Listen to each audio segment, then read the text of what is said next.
इस वीडियो में हम काय की बात करेंगे, हम बात करेंगे जेनरिक से रिलेटेड असाइनमेंट की।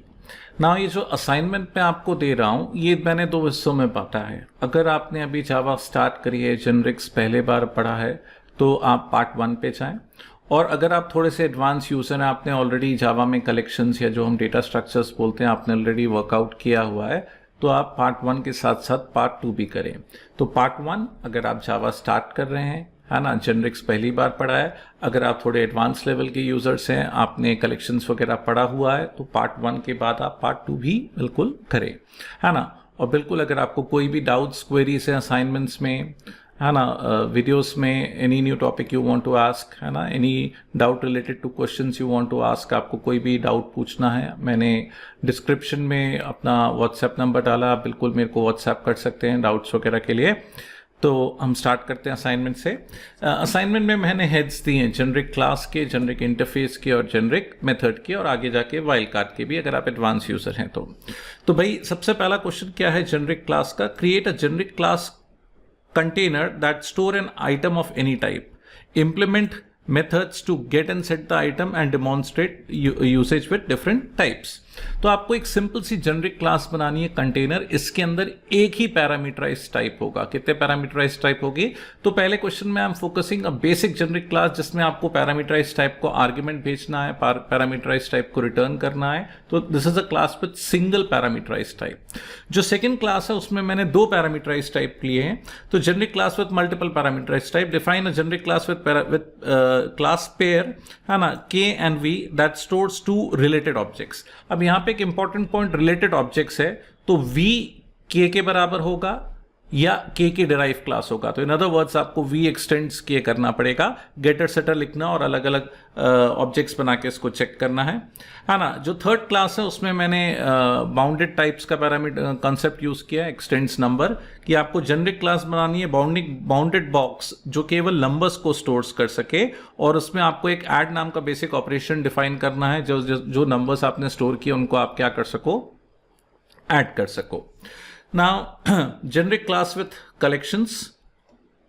Design a generic class. अब इसमें मैंने हेडिंग दी है कलेक्शंस, लेकिन ये कलेक्शन यूज नहीं कर रहा, आप एरे, सिंपल सी एरे यूज करके इसको इंप्लीमेंट कर सकते हो।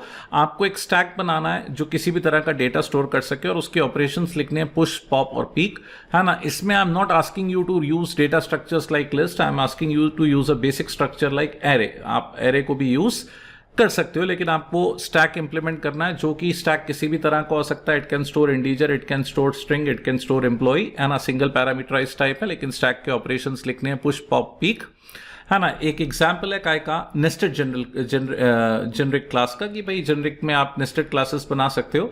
अगर आपको नेस्टेड क्लासेस के बारे में वीडियोस चाहिए तो प्लीज मुझे बोलो, I develop video series on nested और इनर क्लासेस एंड इंटरफेसेस, है ना। तो आउटर और इनर दोनों का ऑब्जेक्ट बनाना है। नाउ जेनरिक मेथड है, create a generic method with multiple parameters, है ना।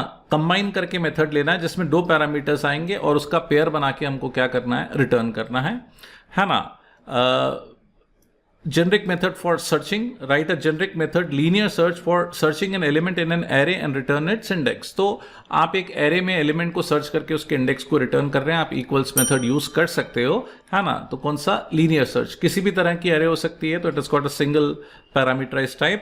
इसमें wildcard का भी concept है 8th question में, कि develop a generic method print collection that takes collection, किसी भी तरह के कलेक्शन को ले सकता है, question mark, unknown wild card use करना है, और उसको कंसोल विंडो पे क्या करना है, प्रिंट करना है। सिंपल सा लूप बनाना है जो सारे कलेक्शन के एलिमेंट्स को प्रिंट करे, अलग अलग डेटा टाइप, अलग अलग क्लासेस के आर्ग्यूमेंट्स पास करके इसको चेक करना है। फिर क्वेश्चन है जेनरिक इंटरफेस के, कि भाई आपको एक जेनरिक इंटरफेस बनाना है, कंपेरेबल पेयर, और उसके अंदर एक मेथड होगा, आपको एक क्लास में स्ट्रिंग पेयर में इसको इंप्लीमेंट करके चेक करना है।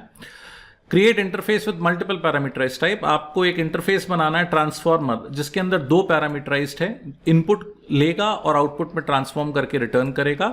Implement this interface in a class that convert string to integer, तो आई की जगह आपको स्ट्रिंग लिखना है, ओ की जगह आपको क्या लिखना है, इंटीजर लिखना है, और उसको इंप्लीमेंट करना है, ट्रांसफॉर्म, है ना।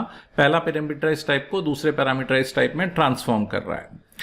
अगला question, generic interface with bounded type parameters, हमको एक इंटरफेस बनाना है जिसमें सिंगल पैरामीटराइज टाइप है, जो नंबर या नंबर की डिराइव क्लास होगा, और उसके अंदर एक मेथड होगा प्रोसेस। आपको इसको इंप्लीमेंट करना है अर्थमेटिक ऑपरेशंस परफॉर्म करने के लिए। अर्थमेटिक ऑपरेशंस कैन बी कि सारे नंबर्स को मेरे को सम करना है या एवरेज करना है, थिंग्स लाइक दैट। तो इस तरह के अर्थमेटिक ऑपरेशंस आप परफॉर्म कर सकते हो। कौन से फंक्शन को, कौन से इंटरफेस को इंप्लीमेंट करके, बाउंडेड प्रोसेसर को, और कौन से मेथड को ओवरराइड करके प्रोसेस। तो ये जो पार्ट थे क्वेश्चन नंबर 1 से लेके 11, that was basic generic practice. अगर आप बिल्कुल जेनरिक से आपने स्टार्ट किया है, और अगर आप जावा के थोड़े एडवांस यूजर्स हो, आपने कलेक्शंस वगैरह इंप्लीमेंट किया है, तो देयर इज पार्ट 2, है ना। ऑब्वियसली मैं सजेस्ट करूंगा कि पार्ट 2 जाने से पहले आप पार्ट 1 को कंप्लीट करें, है ना। तो पार्ट 1 में I included some collection questions also, जो कंपेरेबल इंटरफेस होता है जावा.util पैकेज को, उसको रिलेटेड क्वेश्चंस हैं, है ना। Create a method for sorting के लिए, है ना। Generic method for maximum value, है ना। तो भाई 2 जेनरिक मेथड के क्वेश्चन हैं, एक जेनरिक इंटरफेस का क्वेश्चन है। I've got a series of question on generic wild cards. किसके ऊपर क्वेश्चन है? वाइल्ड कार्ड्स के ऊपर मैंने 6-7 क्वेश्चन दिए हैं कि भाई अपर बाउंड वाला वाइल्ड कार्ड, लोअर बाउंड वाला वाइल्ड कार्ड, है ना, अननोन वाइल्ड कार्ड, है ना। बड़े सिंपल से क्वेश्चन आप रीड करोगे, समझ जाओगे इन क्वेश्चंस में वर्कआउट क्या करना है। और फिर मैंने आखिरी में पर्टिकुलरली एक टॉपिक रखा है, ग्रुप रखा है कॉम्प्लेक्स एग्जाम्पल्स का। कॉम्प्लेक्स एग्जाम्पल्स में मैं चाहता हूं कि आप लोग खुद आइडेंटिफाई करो कि जेनरिक क्लास है, कि जेनरिक इंटरफेस है, कि जेनरिक मेथड है। यहां पे मैंने सारी चीजों को कंबाइन करके कुछ क्वेश्चंस वर्कआउट किए हैं। तो you got some complex examples जो कि करीब 7-8 क्वेश्चन काय के ऊपर हैं, कॉम्प्लेक्स एग्जाम्पल्स के ऊपर हैं, है ना। और इन सब में मैं आपको लिस्ट को यूज करने को बोल रहा हूँ। Majority of these examples works on list. तो भाई लिस्ट है, कंपेरेबल है, इसीलिए मैं चाहता हूं कि आपको थोड़ी सी कलेक्शंस की प्रायर नॉलेज हो for working on these types of working on these questions. ठीक है भाई, तो all the best for the assignment. कोई भी डाउट है, यू आर मोस्ट वेलकम, इसको प्रैक्टिस करें एक बार। I can definitely tell you कि अगर आपने एक बार ये असाइनमेंट कर लिया, आपको कभी भी जावा में जेनरिक्स रिलेटेड कोई प्रॉब्लम्स नहीं आएंगी। So again all the best.